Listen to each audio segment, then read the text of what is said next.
ایک چیز دیکھو جو میں لوگوں کے حالات سے دیکھتا ہوں نا, مالی تنگی, جب مرد مالی پریشانی میں مبتلا ہوتا ہے نا, بہت شدید ڈپریشن میں جاتا ہے وہ. بیماریوں سے اتنی ڈپریشن نہیں ہوتی جتنی مالی تنگیوں سے ہوتی ہے. لوگ مل رہے ہوتے ہیں اور پیسے نہیں ہیں اور ایسے حالات ان کے خراب ہوتے ہیں. ابھی اللہ بچائے, ایک بندے نے خودکشی کی, بچ گیا کیونکہ وہ خاندان بڑا ہے, پیسے نہیں ہیں اور مسائل. اور جب میں ان لوگوں کی تہ میں جاتا ہوں نا, انکوائری کرتا ہوں, یہ مالی پریشانی کا سبب خود ہوتے ہیں یہ. اب آپ کے اتنے بچے ہیں, آپ جاب چھوڑ کیوں رہے ہو بھائی؟ پھر لوگ کہتے ہیں مفتی صاحب کہتے ہیں بچے پیدا کرو, پیسے ویسے ہیں نہیں, بچے تو مفتی صاحب کا بیان سن کے پیدا کر دیے, پیسے نہیں ہے.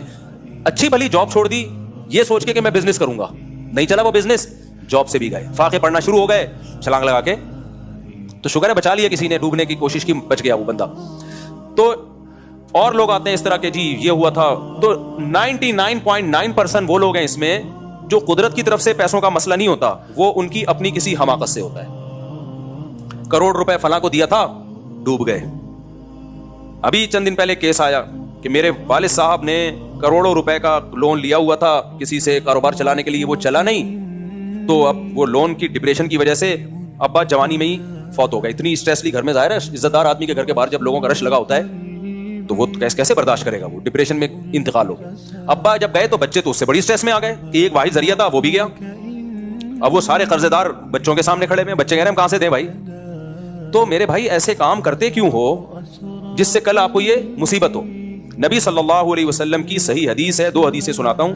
ایک حدیث میں آپ نے فرمایا دع ما یریبک الی ما لا یریبک, جس کام میں ذرا سا بھی تردد ہو, حدیث کا مفہوم پیش کر رہا ہوں اپنے الفاظ میں, ذرا سا بھی جس کام میں شک ہو نا, تو اگرچہ اس میں بے انتہا فائدہ ہو لیکن ذرا سا بھی نقصان کا خطرہ ہو تو اس کام کو چھوڑ دو, کم فائدے والا کام کرو جس میں نقصان کا خطرہ نہیں ہے. لوگ بڑے گیموں کے چکر میں ہوتے ہیں, بڑے گیموں کے چکر میں کہتے ہیں رسک لیے بغیر تو پیسہ کمانا ممکن نہیں ہے, کچھ رسک تو لینا پڑتا ہے. ٹھیک ہے لے لو پھر رسک, اگر نقصان ہو گیا تو پھر ڈپریشن سے مرو گے اور کچھ نہیں ہوگا.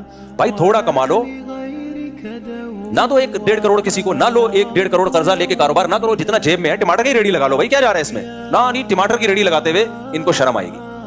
تو اس لیے میرے بھائی خدا کا واسطہ قرضے لے کے کاروبار مت کریں, اس میں بہت کم لوگ کامیاب ہوتے ہیں. اس کے بعد قرضے چڑھتے ہیں, اس کو اتارنے کے لیے پھر سود بھی لیتا ہے, پھر ادھر سے سود, پھر ادھر سے سود, پھر سودوں میں جکڑتا چلا جاتا ہے, بیڑا غرق ہو جاتا ہے, تو ڈپریشن میں جاتا ہے, زندگی کے جینے کا مزہ ختم ہو جاتا ہے. ہم آپ کے سامنے بیٹھے ہیں, ہم نے اللہ کا شکر ہے جیسے بھی حالات, اول تو کوئی خاص برے حالات آئے نہیں الحمدللہ ہمارے اوپر, لیکن ظاہر ہے میرے بھی بیوی بچے بہت کچھ, لیکن ہم نے کہا بھائی جتنا جیب میں ہے اسی پہ گزارا کرنا ہے, قرضہ نہیں لینا بھائی. دیکھو آدمی بھوکا بھی گزارا کر لیتا ہے, اگلے ٹائم پہ کھا لے گا, اس کو ڈبل مزہ آئے گا. کسی کا پیسہ چڑھا ہوا ہو, وہ ٹارچر کر رہا ہو, عزت کا جنازہ نکال رہا ہو, پھر آپ کو ہر وقت یہ غم ہو اس کے پیسے دے